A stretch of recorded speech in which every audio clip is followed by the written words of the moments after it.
for being here. This is the 8th in a series of webinars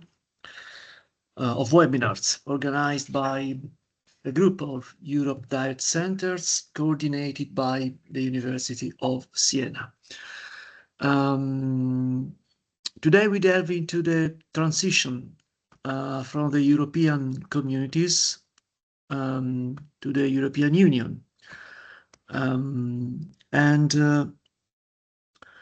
The European communities, as you know perhaps, were established in the 1950s. And today we will delve into the transition from this first form of European integration to the current European Union. The title, as you can see, is How the European Communities Became a Union. And in order to analyze this transition, we need to start with the foundation of the European community. As a starting point of our analysis, we should look quickly at the origins of the European communities. And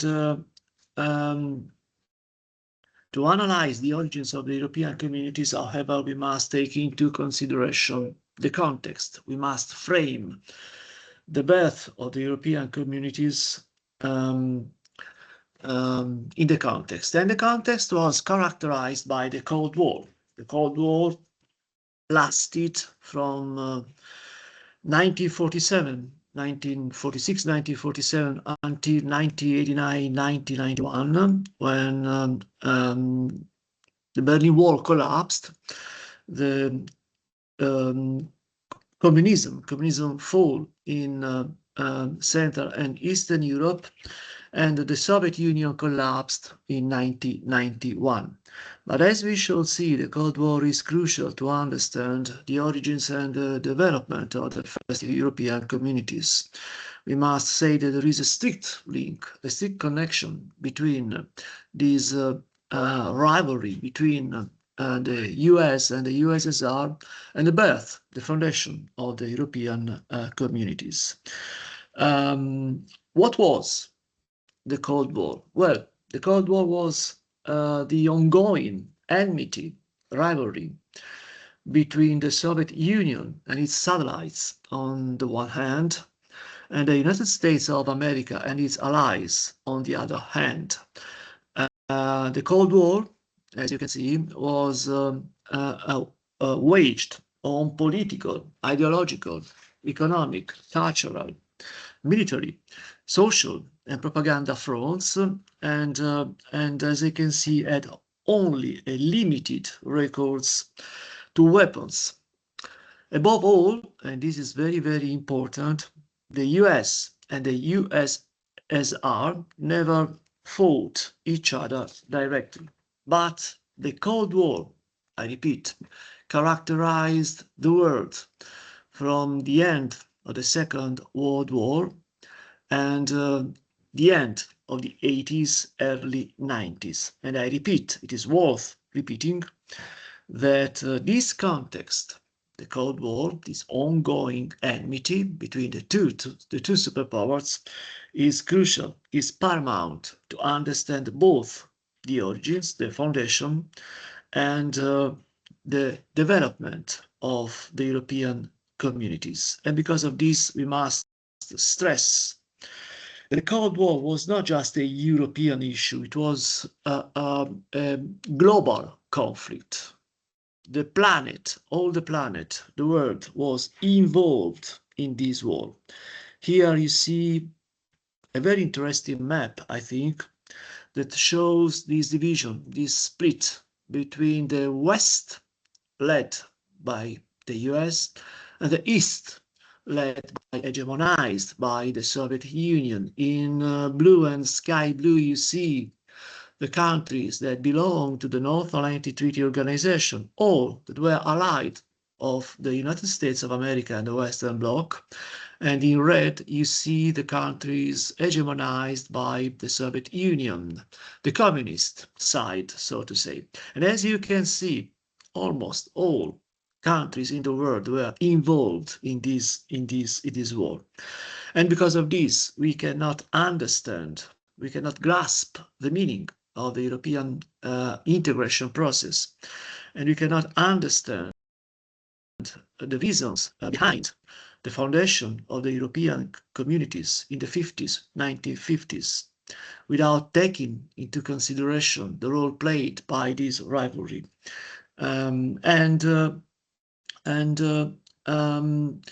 You have seen in this map that the world was divided into two opposing camps, irreconcilable camps, the US-led camp and the Soviet Union-led camp. Europe too, as you can see, was split into two opposing fields, the Western camp and the Western camp. Europe was divided by the so-called Iron Curtain. You see the black line. Iron Curtain is a definition, an expression coined in 1946 by the former British Prime Minister Winston Churchill. The Iron Curtain, as you can see, was the theoretical division between line that divided Western Europe close to the United States of America and the Eastern Europe, which was submitted, as you know, to the Soviet control. So Europe, the world, was divided into fronts. Europe was split into two opposing camps, and as you can see from this map, however, Germany too was divided into an eastern part and a western part. This division was a consequence of the Second World War, when Germany was split into four occupation zones, as you can see. West Germany was divided among the British occupation zones, the American occupation zone and the French occupation zone. Scusami Daniele, sì. Le slide non vanno avanti. Ottimo, e quindi come faccio? Non lo so, c'è Marcello. Non le vediamo andare avanti. E poi non vedo Marcello le mani alzate. Le mani alzate magari sarà un po' presto. Sì, però non le vedo, perciò c'è bisogno comunque di fare qualcosa. Allora, prova a interrompere la condivisione e a ripartire.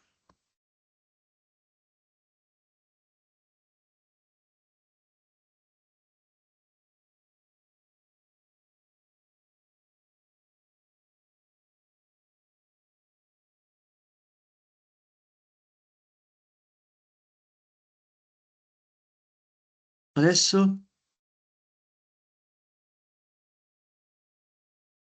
Ancora non le vedo.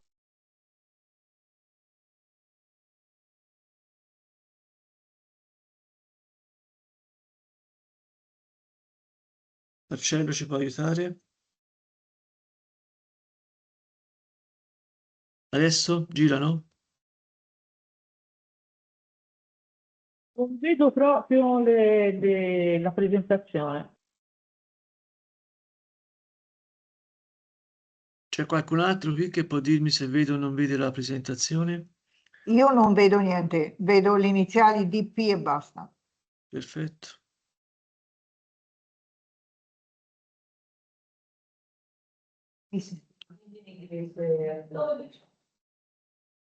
We ask you to wait a few minutes because we are just waiting to solve the problem with the slides. Just a moment and the lesson will start again.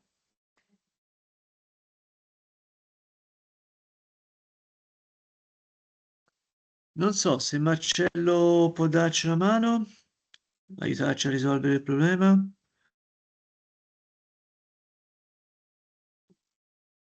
Dipende da lei, suo PC. O mi manda le slide e le mando io, o non so come aiutarla.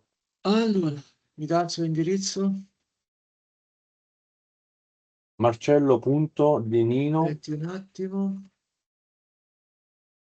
Marcello punto. Di Nino. Di Nino. Sì, come è scritto sul mio... Poi? Chiocciola unich.it.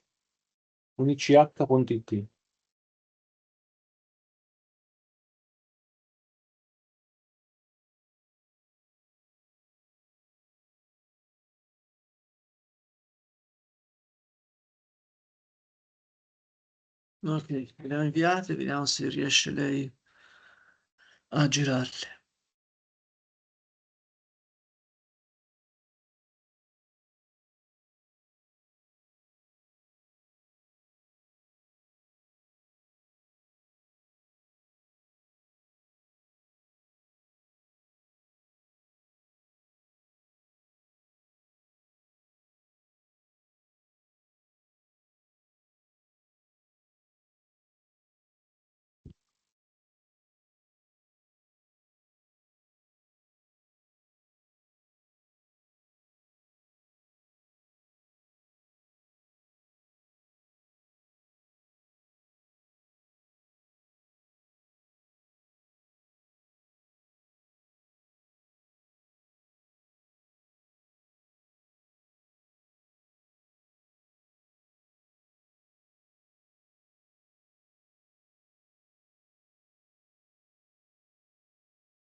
Okay, can you see the slides now?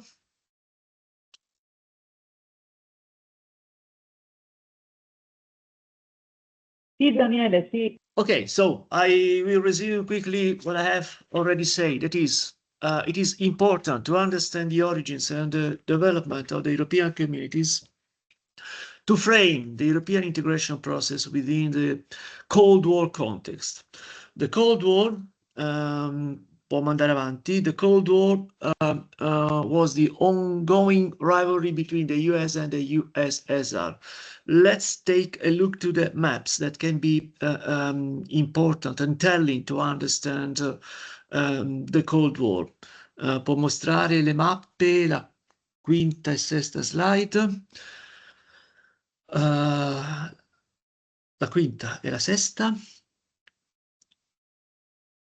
Okay, this is the world during the Cold War. The world was a sort of Chinese box, a Wested box. As you can see in blue sky and light sky, you see in blue sky and in the light in the blue sky and the blue, the countries that belonged to the North Atlantic Treaty Organization. The North Atlantic Treaty Organization was created in 1949. And it was a Western defensive military alliance led by the US. Then you see the countries close to the United States of America and the Western Bloc. And in red, you see the communist camp led by the Soviet Union. And since now, from this map, you can see that Europe was divided into two opposing camps. Europe, with the exception of Korea, was the only place in the world in which the US field and the Eastern Bloc was bordered. And this made Europe one of the most crucial areas during the Cold War. A very important scholar, Italian scholar, Federico Romero, a few years ago published a book on the Cold War, and he titled the book The Cold War, The Last Battle for Europe, to stress, to underline how important our continent was during the Cold War, even if, I repeat, it is worth repeating, that the Cold War was a global conflict. It did not involve only Europe, it involved the planet, the world. However, I told you, Europe was one of the centers of this conflict between the West and the East. And Europe too, at the end of the Second World War, a seguente slide, was divided into two opposing camps. The western part of Europe, può girare la slide, the western part of Europe, può girare la slide, okay, the West Europe and Eastern Europe. I told you that the former British Prime Minister, Winston Churchill, in 1946, gave a speech in America, in an American university, and he described the new European situation in the aftermath of the Second World War as characterized by an iron curtain dividing Western Europe from Eastern Europe. Germany too was split into an eastern part and western part. La slide seguente, per favore. And again, this was a consequence of the end of the Second World War and the end of the alliance between the US and the USSR. You know that the US and the USSR fought together against Germany, Italy, and Japan during the Second World War. Germany, defeated at the end of the Second World War, was divided into 4 occupation zones: the British, the American, and the French ones on the western part, in the western part of this country, and the communist sphere of influence. And as you can see, the former German capital too, Berlin, was split into 4 occupation zones. This was Europe at the end of the Second World War, fully immersed in this global conflict, the Cold War. And the Cold War, the bipolar confrontation between the two superpowers, is a crucial key to understand the origins of the European communities at the beginning of the 50s. La slide seguente, per favore. In the aftermath of the Second World War, the United States of America put a lot of pressure on its Western European partners to unify themselves, to unite themselves. The US, Washington, encouraged its Western European partners, allies, to cooperate more closely, including West Germany. And this is very, very important, including West Germany, as West Germany, which was created in 1949, was no longer an enemy. The Western Bloc now had to cope a new threat, and the new threat was the Soviet Union, was the communist camp.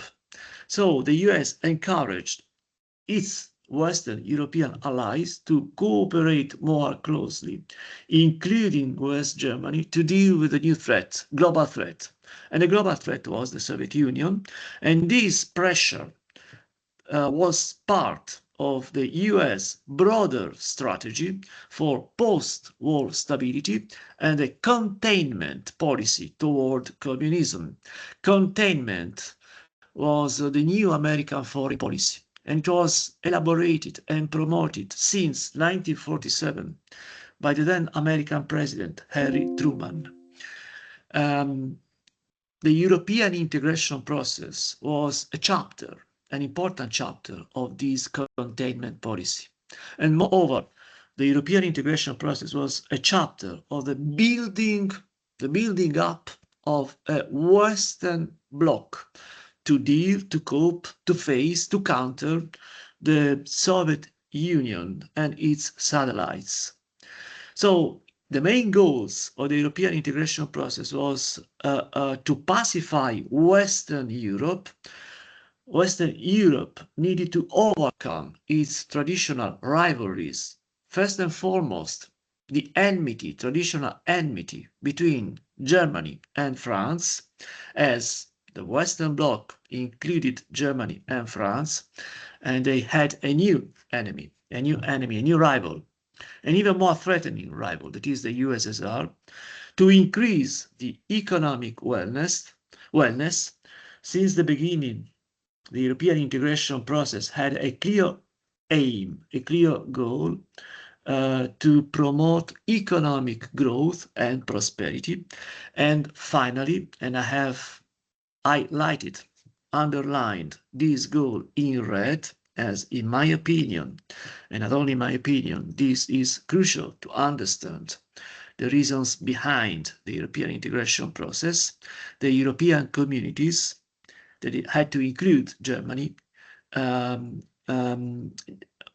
were necessary to solve the German question.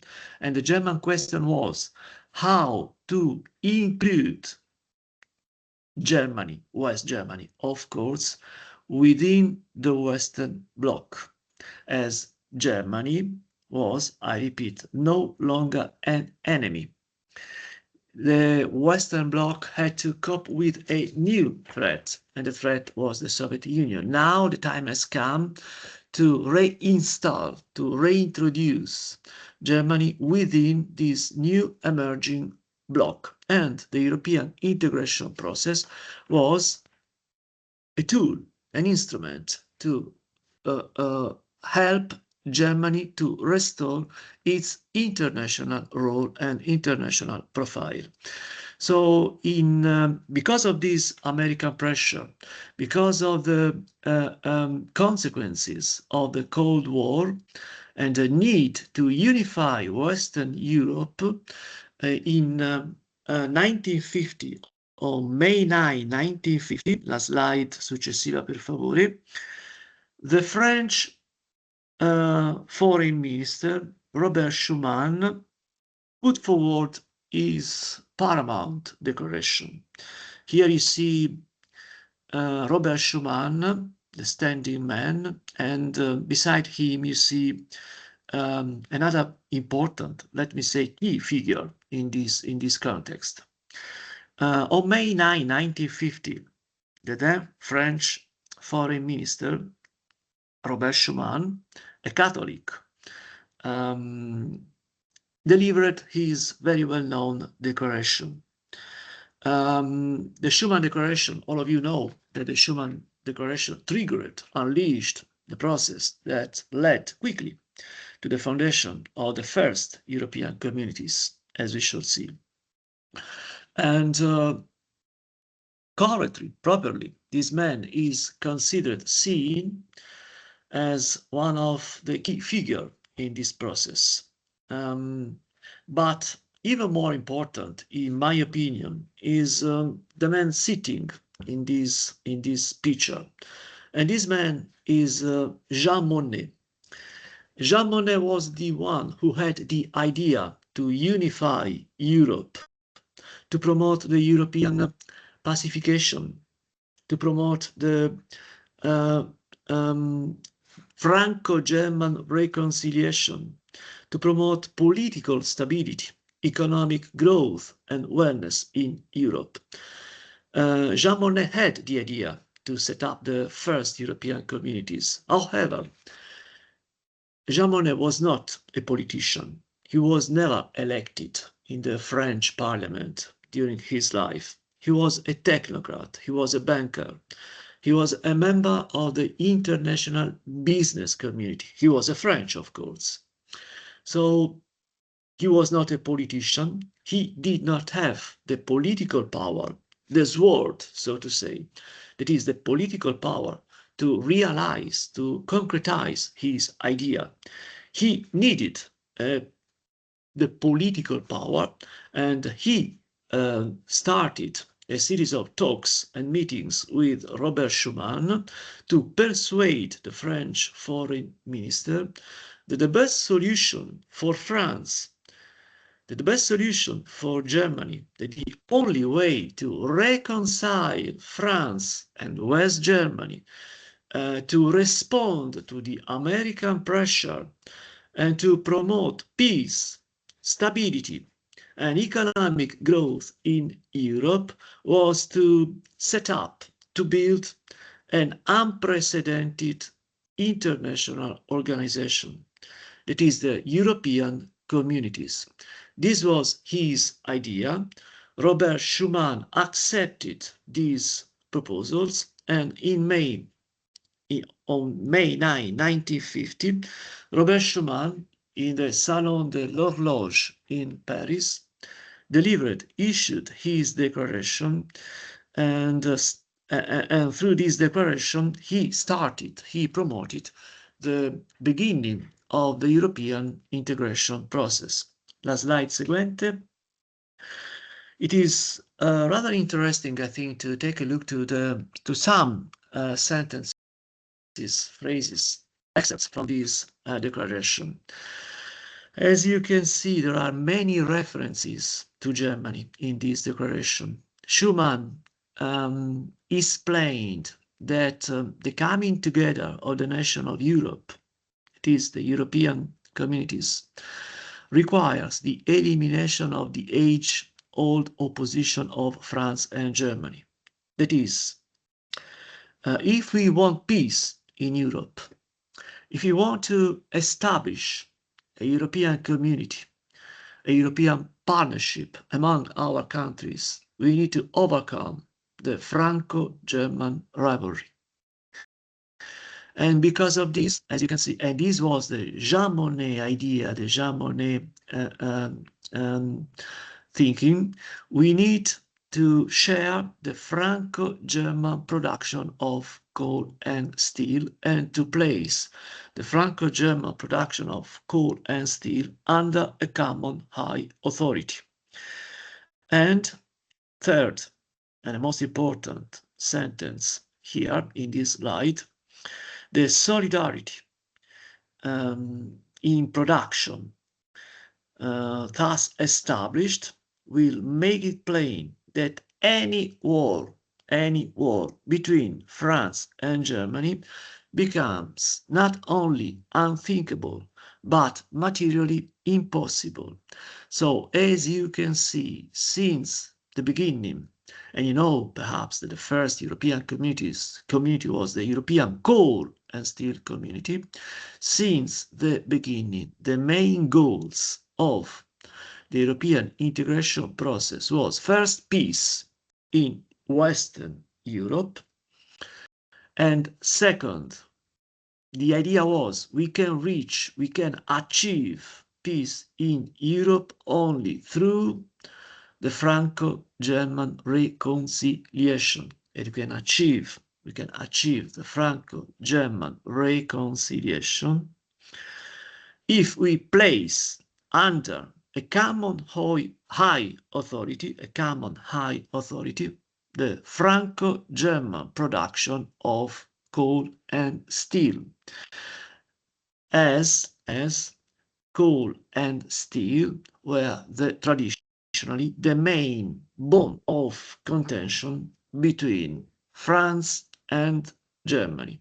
So this was, I repeat, the Jean Monnet idea to spread peace in Europe, to achieve peace in Europe.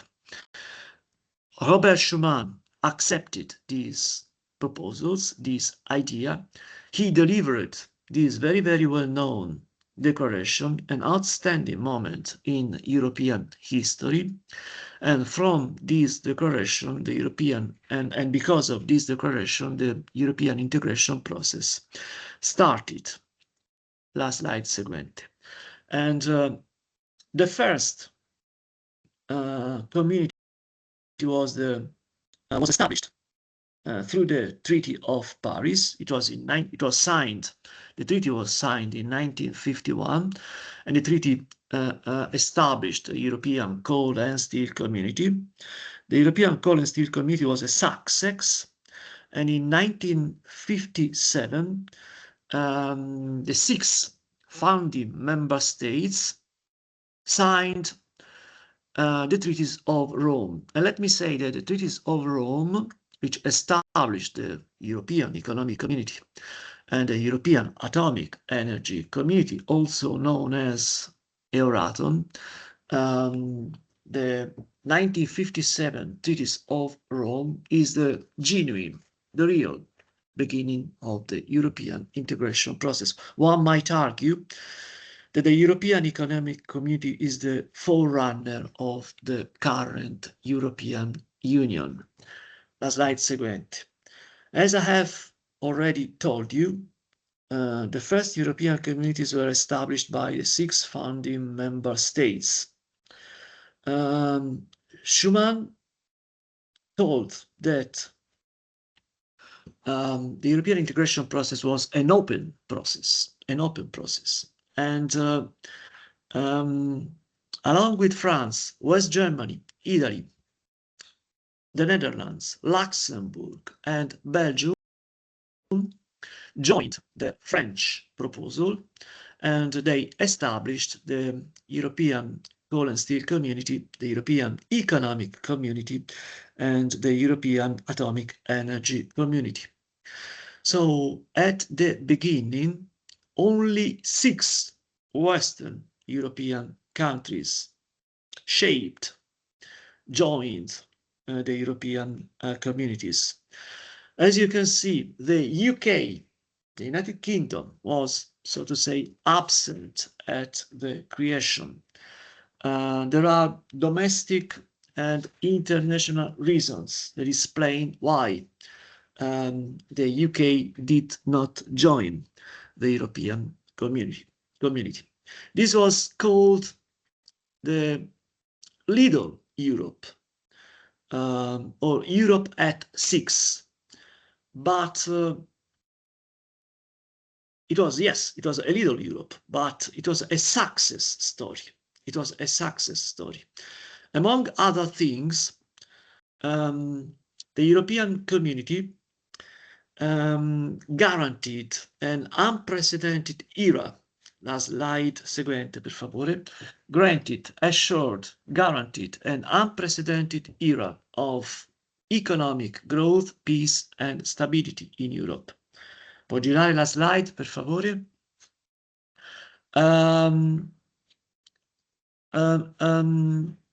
I told you that the European community guaranteed an unprecedented era of economic growth.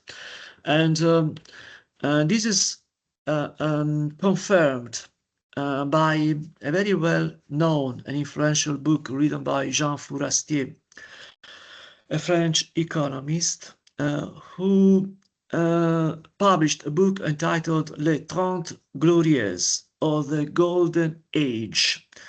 The Golden Age was the period between late 1940s, middle of the 70s, early 70s, 1970s, during which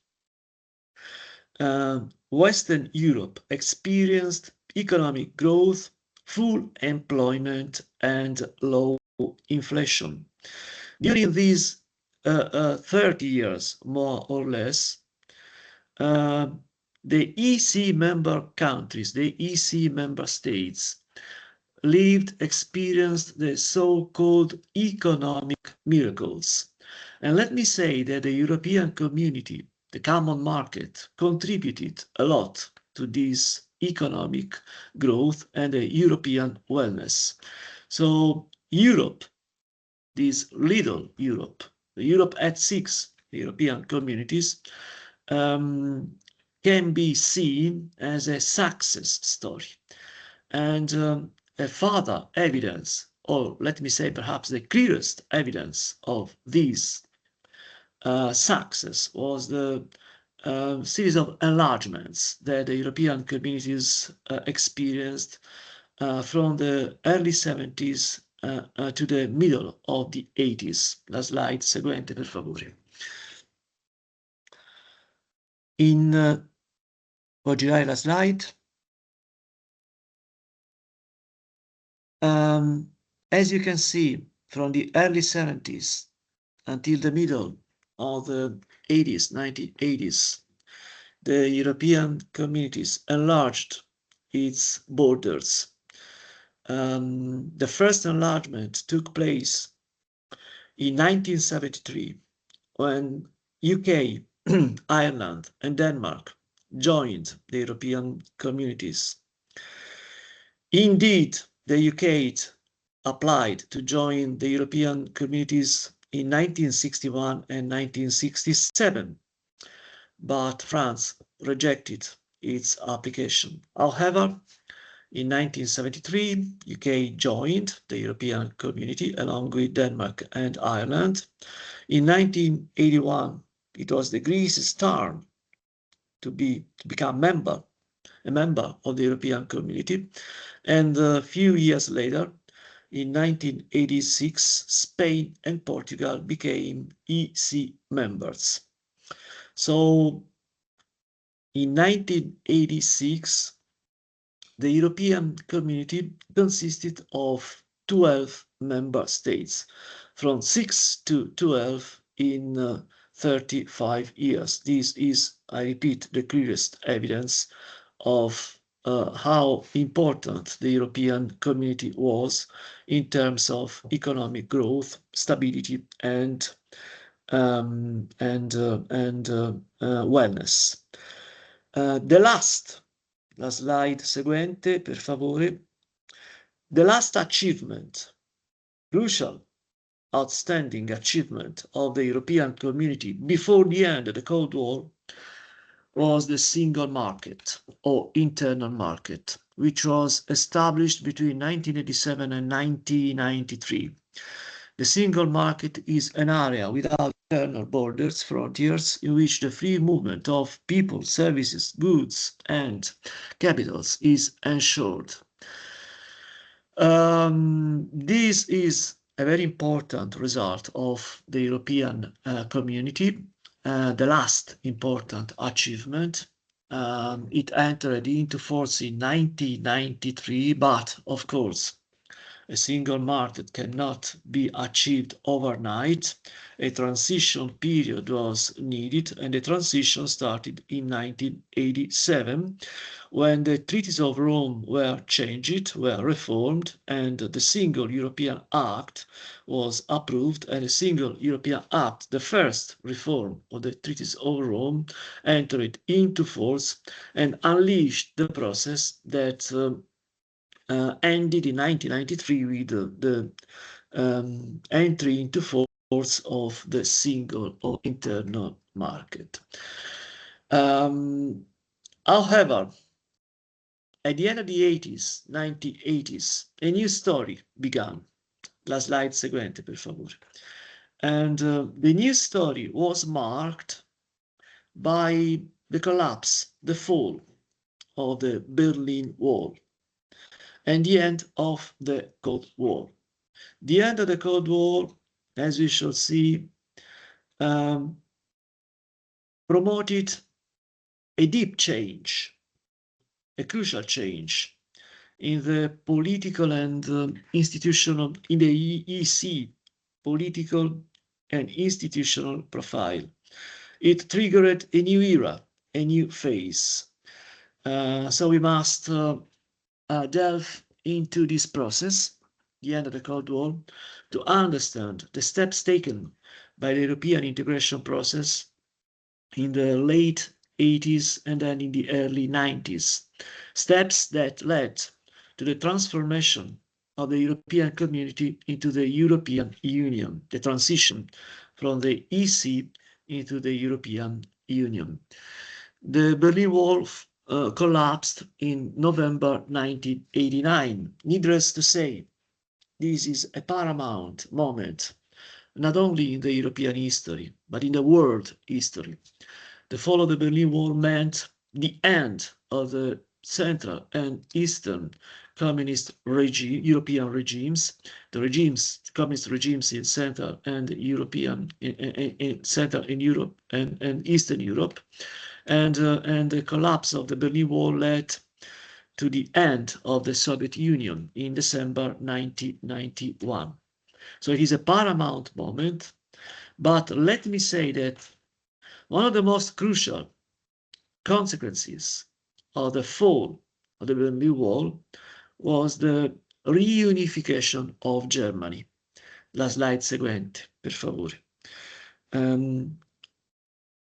Of course, as we have seen, the split of Germany, the division of Germany was a consequence of the Second World War. And the division of Germany was crystallized by the Cold War. So when the Cold War ended, the most obvious, trivial consequence was the reunification of Germany. The division of Germany was an unnatural settlement.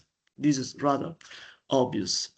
And when the wall came down, the West German leadership immediately started to put pressure on East Germany and above all started to put pressure on the Western allies to allow the German reunification. The West Germans as well as the Western Germans as well as the Eastern Germans wanted to put an end to this unnatural division. And the then West German Chancellor Helmut Kohl, a giant from a political point of view. He was the German Chancellor. He is very well known. He was the one who promoted the German reunification. And because of this, he's considered as one of the most influential post-war European politicians.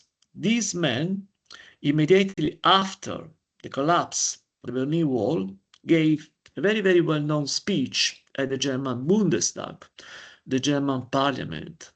And his speech, he put forward 10 points that paved the way to German reunification. The German reunification, you can clearly understand, was seen, I repeat, by the Germans as a natural, obvious consequence of the collapse of the Berlin Wall. But we must add that there were different ideas, different opinions, different vantage points in Europe about this reunification. La slide seguente, per favore. Many European influential policymakers in Europe feared the German reunification. Può girare la slide?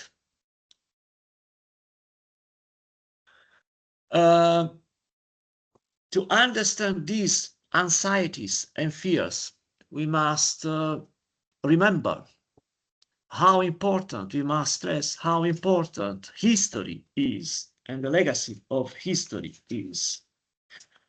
Germany has its past, has his history, and you know that the Second World War broke out because of the German responsibility.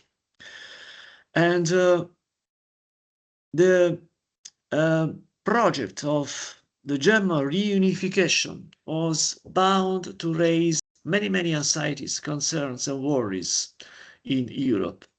Here you see the British Prime Minister reaction to the speech given by Helmut Kohl in the German Bundestag at the end of November 1991, the 10 points speech. As you can see, Margaret Thatcher strongly opposed German unification, as he believed that a unified Germany could dominate Europe from an economic point of view.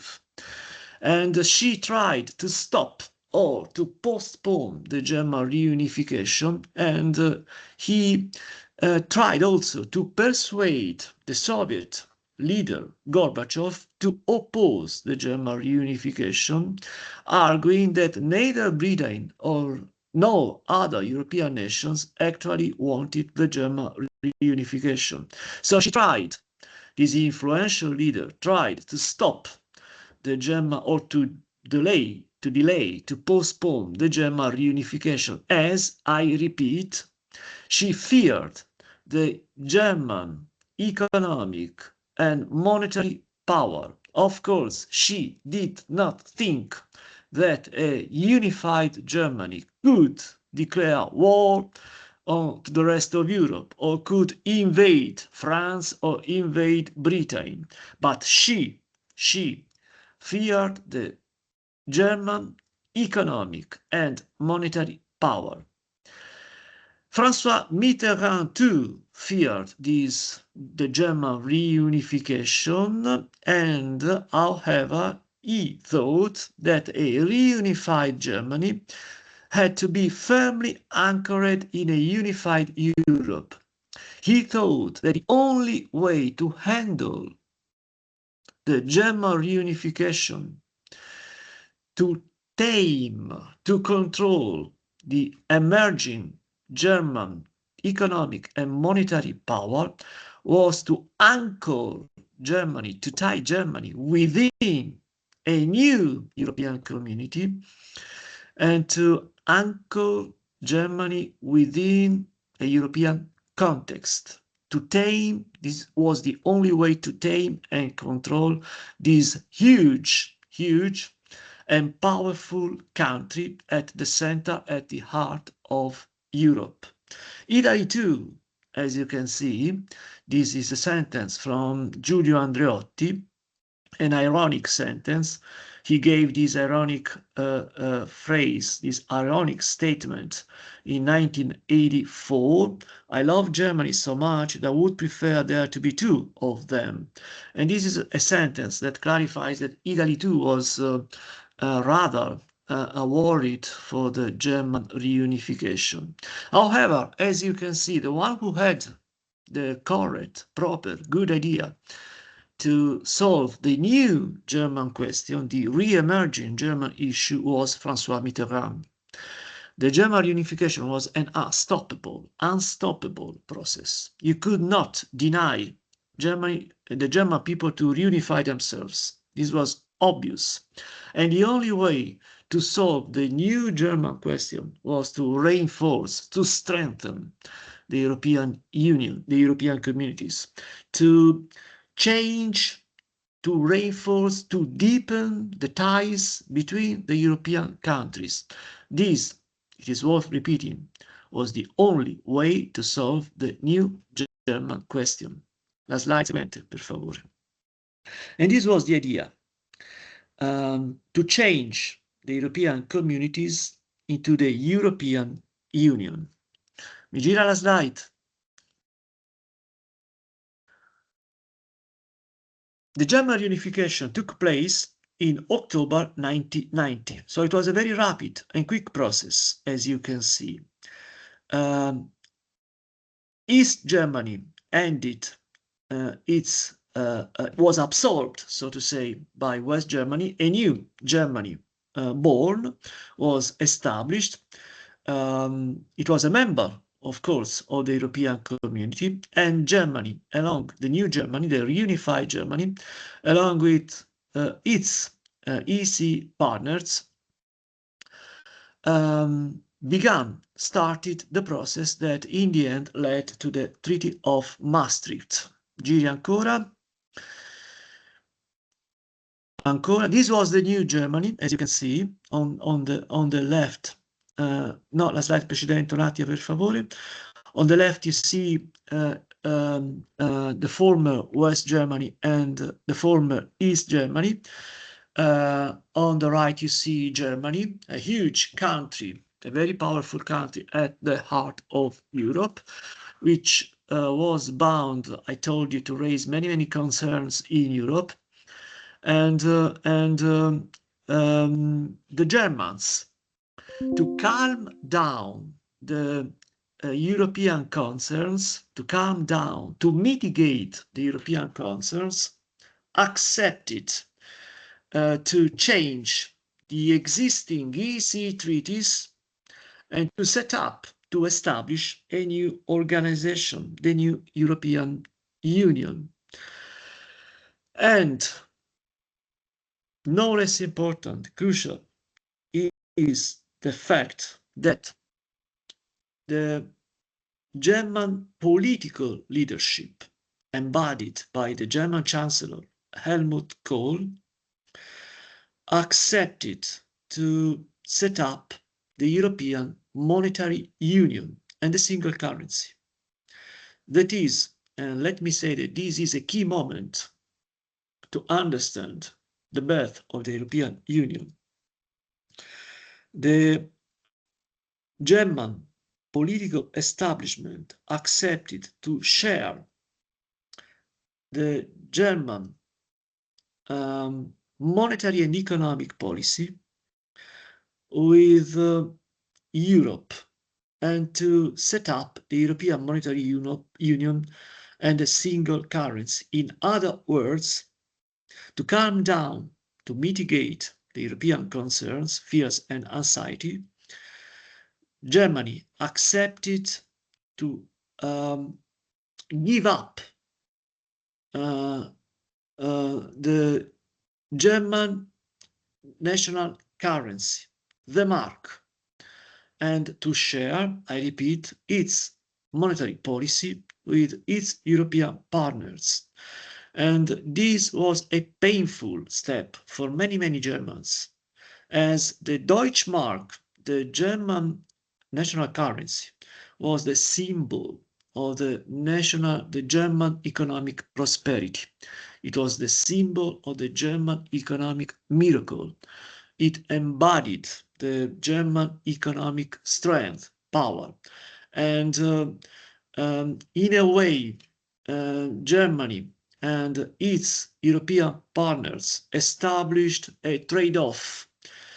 The French and the European partners of Germany accepted the German reunification, and Germany accepted to give up its national monetary policy.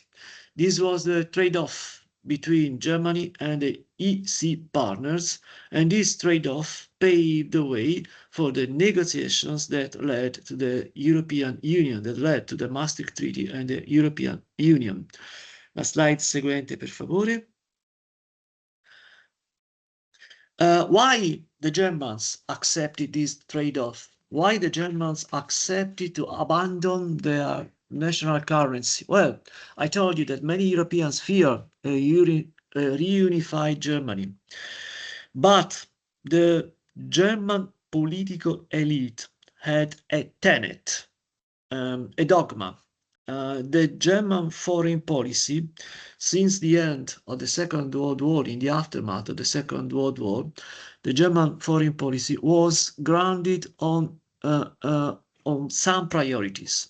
And among these priorities, one can see the need to maintain good, friendly, strong links, relations with the European partners and with France. This was a top priority for the German politicians, and this priority oriented, and still today drives the German foreign policy. And this priority was grounded on this dilemma put forward by a very well-known writer, novelist, intellectual, German intellectual, Thomas Mann. This man, Thomas Mann, a few years after the end of the Second World War, gave a speech at the Hamburg University. He addressed to the students of the Hamburg University, that is to the German young generations. And Thomas Mann made it clear that from the Second World War onwards, Germany was in front of an alternative, a German Europe or a European Germany. A German Europe meant the attempt to dominate Europe, the attempt made by Adolf Hitler and Nazi Germany during the Second World War that led Germany to the disaster, and Europe and the world to a major unmitigated disaster.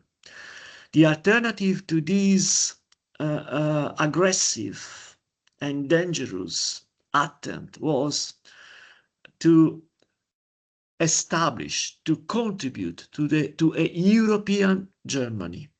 That is to a Germany linked strictly, closely tied to, and in good terms, peaceful terms, with its neighbors, European neighbors.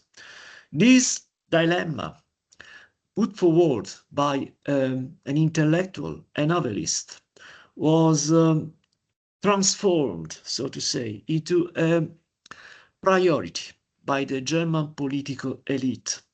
Germany, since the end of the Second World War, has oriented its foreign policy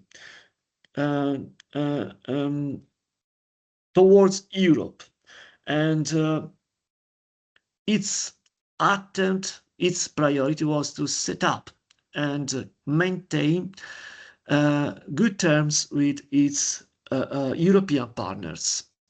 And this is why, following the collapse of the Berlin Wall, Germany made every effort to reassure and to mitigate, to reassure its partners, European partners, and reiterated its traditional commitment to deepen the European integration process, to reinforce the European integration process.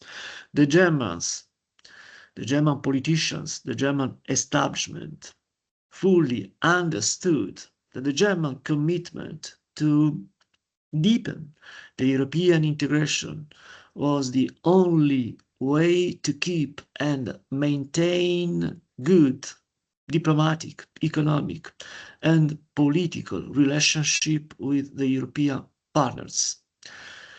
The Franco-German reconciliation was at the origins of the European communities. The German readiness, availability to transform the European community into a European Union and to share its economic and monetary policy with its European partners was the reiteration of the traditional European, German European policy. This is why the European Union, this is why Germany was ready to promote the transition from the European Community to the European Union. La slide seguente. So, reinforcing Europe was the answer. La slide seguente. It was the way to dispel fears and anxiety. And negotiations started. Negotiations followed negotiations to establish the European Union. Negotiations, as you can see, followed two tracks, embodied by two intergovernmental conferences. The intergovernmental conferences had the task of establishing the European Monetary Union and the European Political Union. La slide seguente, per favore. The European Monetary Union led to the creation of the single currency. The second intergovernmental conference, la slide seguente per favore, was again a Franco-German idea. A Franco-German idea. The European Union is not only a matter of money, a matter of single currency. As we shall see, the European Monetary Union deepened the European integration process also from a political point of view. Mitterrand, the French president, and the German chancellor promoted a second intergovernmental conference devoted to the political union, as they wanted to advocate, as they advocated greater democratic legitimacy for the European Union, a more efficient decision-making process, a more coherent socio-economic policy, and above all, they wanted, for the first time in the European integration process history, to give the nascent European Union a common foreign and security policy. So because of these aims, in 1990, June 1990, before the proclamation of the new Germany, as you can see, the European Council opened two IGCs, the first one on EMU, devoted to the birth, to the foundation of the single currency, and the second one on the political union. La slide seguente. These two intergovernmental conferences drafted the Treaty of Maastricht, which established the European Union. The Treaty of Maastricht can be represented as a Greek temple, as you can see, with three pillars. The first one is the European Community. That is the past of the European integration process, the legislation and the policies established during the European community's activities, that is from the 50s until 1993, when the European Union came into force. The second one, the second pillar, was the common foreign and security policy. And the third one is the justice and home affairs. La slide seguente. The Treaty of Maastricht is important because of the single currency, but perhaps you know that the Treaty of Maastricht established the European citizens and it reinforced the European Parliament. The European citizens, as you can see from the following slide, per favore la slide seguente, grants rights, some rights to the European citizenship, to the European citizens. European citizens, as you can see, cannot be discriminated on the basis of their nationality.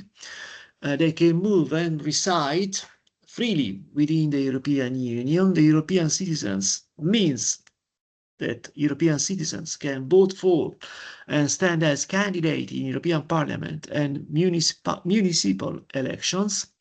And the European citizenship means consular protection.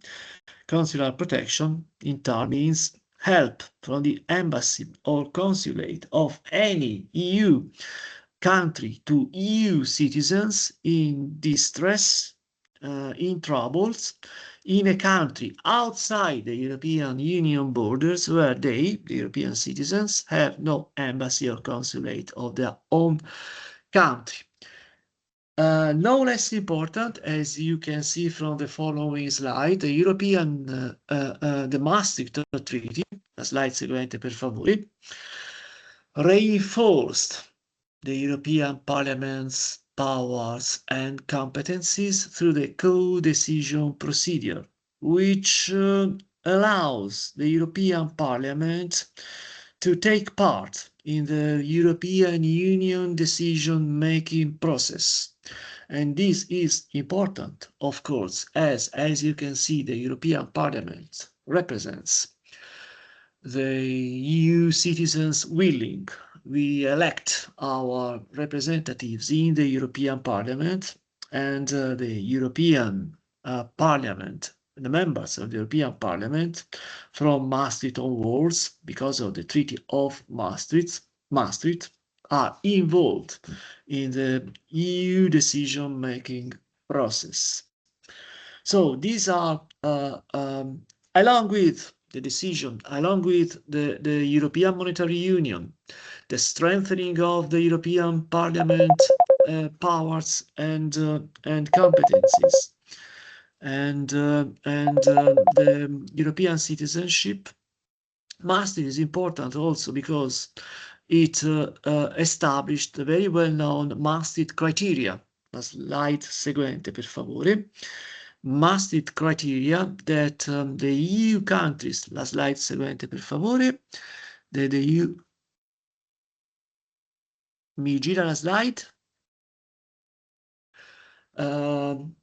Maastricht, the EC members, the EC member states established the Maastricht criteria that the EU countries, member countries, had to meet to join the Eurozone, that is, to become members, to adopt the single currency, the euro.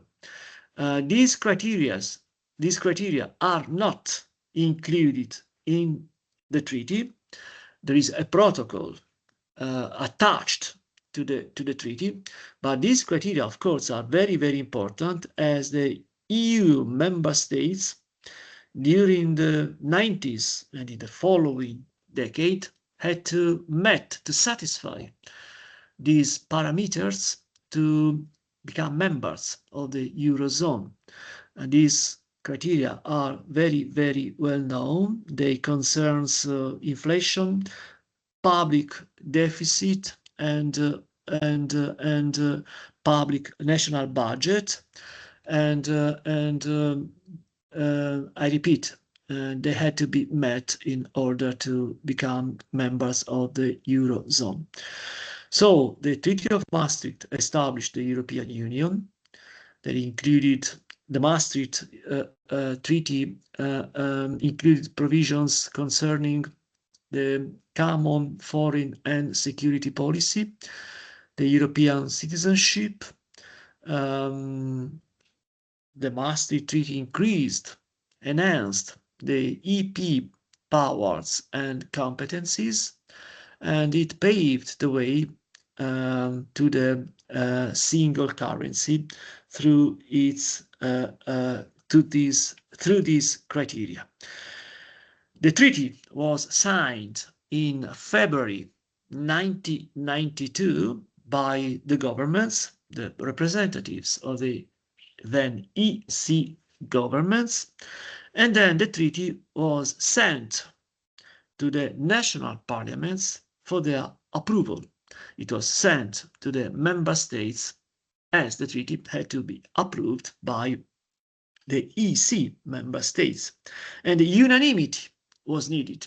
Each country, every EC member states, had to approve this treaty to allow the treaty to come into force. La slide seguente, per favore. And Maastricht, and the transition towards Maastricht is important to understand the European Union history and to understand the current state, the current situation, condition of the European Union. But the European Union, the Treaty of Maastricht and the European Union beginning is important also because Maastricht showed the emergence, the ratification process, showed the emergence of an unprecedented phenomenon. That is Euroscepticism, opposition, hostility towards the European integration process. The ratification process indeed was very, very complicated, very, very complex, and especially in 3 countries, important countries. 2 of them represented important, very, very important EC member states. So the treaty was signed, and now the EC member states had to approve this treaty. And the first problem emerged in Denmark. Può girare la slide. The Danish government submitted the ratification to a popular referendum. The Danish government thought that the citizens had to say yes or no to approve or reject the treaty. And because of this, it called a referendum. The referendum was held on June 2, 1992. And as you can see, a majority of Danish citizens rejected the treaty. This was a problem, not only for Denmark, it was a problem for the European community. As I repeat, unanimity was needed to approve the treaty and to allow the entry into force of the European Union. So the EC member states solved this problem by giving Denmark a series of exceptions, opt-outs, derogation. Può girare la slide, per favore. They met in Edinburgh, Scotland, in a European Council held in Edinburgh. And as you can see, they gave this country, Denmark, a set of exceptions, derogations, in the European Monetary Union and defensive fields. These allowed the Danish government to call a second referendum, and this time the Danish citizens approved the treaty. The Danish referendum was a source of concern in Europe, but the main problem, the most complex case, was France. La slide seguente, per favore. As in France, the French president, François Mitterrand, può girare la slide. Può girare la slide. Called a referendum. In France too, a referendum was held. And in the run-up to the referendum, many surveys, many polls showed that many French citizens were not at ease, did not agree with the treaty, as they thought that Europe was too liberal, that the European Union was too neoliberal, that was putting at risk the French welfare state. It was putting at risk the French wellness and economic prosperity. And as you can see, many French people, many French citizens voted against the treaty. The treaty was approved with a very tiny, small percentage, majority I mean. Only 50.8% of the French voted yes to the treaty. As you can see, especially far right wing and left-wing political parties promoted, supported the opposition, the rejection of the treaty. And I repeat, they saw the treaty as an advancement of neoliberalism. In the end, the treaty was approved, but it was a petit oui. This is the French wording. Petit oui means little yes, a small yes. And this referendum, along with the Danish one, revealed the growing wave, the growing Euroscepticism, a growing wave of Euroscepticism, hostility towards Europe, that in the following years was destined to produce Brexit and to put the very existence of the European Union at risk following Brexit, according to many scholars. Le slide seguenti, per favore. Ok, questa la saltiamo. The United Kingdom too experienced a very complicated ratification process.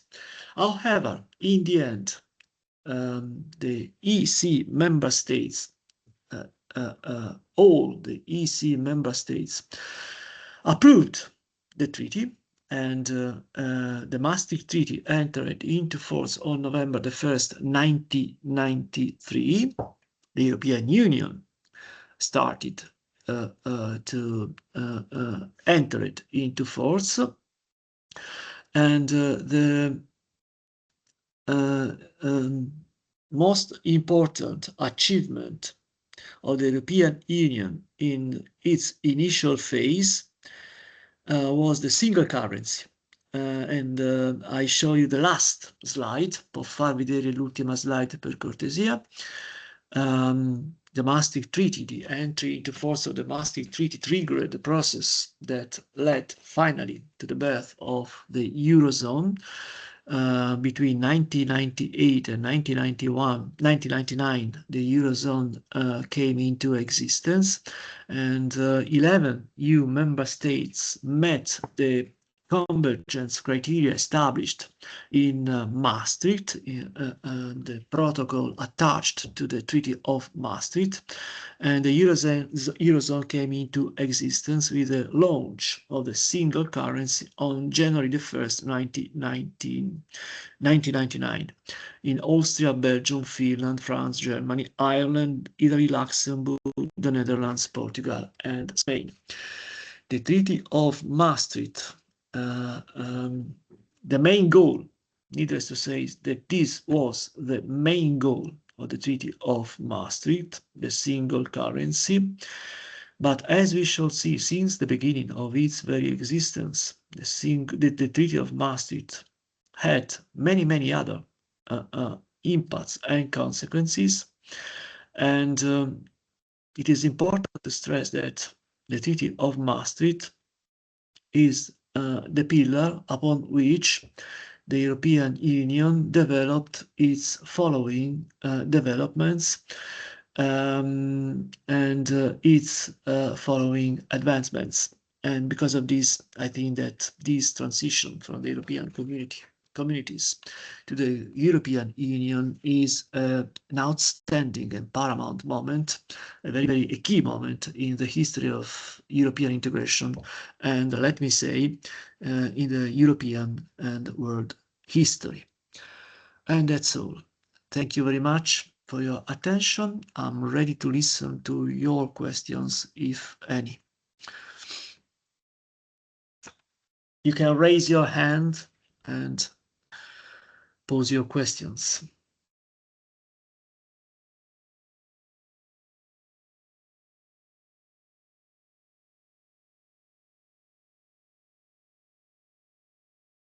At the moment, there are no questions.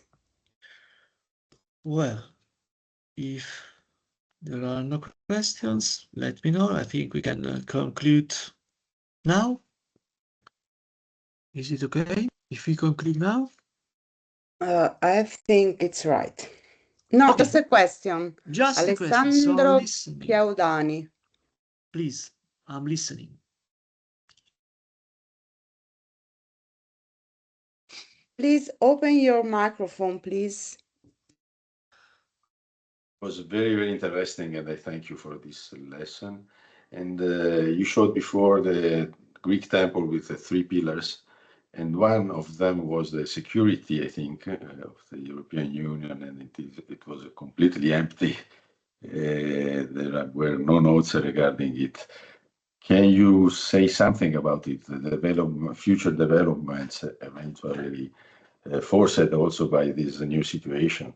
Thank you very much. You mean the European foreign and security policy? You mean Yes. the second pillar? Well, the second pillar is one of the most important achievements, theoretically, one of the most, in theory, I mean, one of the most important achievements of the Maastricht Treaty. Why the EU, the EC policymakers decided to share their sovereignty over security and foreign policy? Well, the end of the Cold War entailed more responsibilities for the European Union. The European Union needed to be more active and present in the world stage. And because of this, the EC leaders decided to include this pillar. This pillar, however, since the beginning had a problem, a flaw. In order to implement common actions in the foreign and security policy field, unanimity is needed. A unanimous decision is needed to implement common actions in foreign and security policy. And of course, this is the main problem still today for the European Union common and foreign policy. Especially today, we know that today the European Union is facing very important and dangerous challenges. The European Union is threatened by many international actors, or at least it must deal with unfriendly, so to say, international actors, including the US. We all know that the US under Donald Trump had taken a very peculiar, let me say, just say, a peculiar position towards the European Union. Donald Trump gave some interviews and made many declarations in which he defined the European Union as an enemy. He expressly supported Brexit in the run-up to the 2016 British referendum. So the European Union today would need a more efficient foreign and security policy. But the problem is that the large majority, perhaps all the EU member states, did not want to relinquish, to abandon their sovereignty over their foreign policy. They are not ready, they are not eager to share sovereignty with their neighbors. They think they can handle their national interests through their national foreign policy. I think this is an illusion, as Italy, as well as Germany, France, Spain. You can choose whatever EU member state cannot cope, cannot deal with the huge international actors, such as the US or India or Russia, China, and so on and so on. So the best way, in my opinion, to cope with this, to cope with these threats, or by and large, to be influential in international affairs, is to deepen the cooperation, at least to deepen the cooperation among European states, EU member states. Thank you. You're welcome.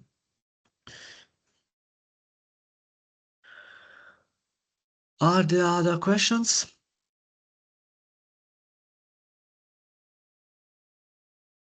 No more. Okay, so thank you very much for your attention. It was a pleasure. Let me thank also the Europe Direct Centers coordinators, the ladies who had organized this series of webinars, and this one too. And I think we have another meeting. C'è un altro meeting? Sure. May 14 maggio. Okay, May so 14, this is the last one. okay, on 14 May, there is there will be another webinar, and so I think it will be another great opportunity for all of you to listen. I don't know I really don't know the name of the speakers, but I'm sure he will be able to give you a very interesting lesson, a very interesting lecture. So I invite you, all of you, to take part in this last webinar. Again, thank you very much to all of you for your participation, and see you and have a good day. Thank you very much.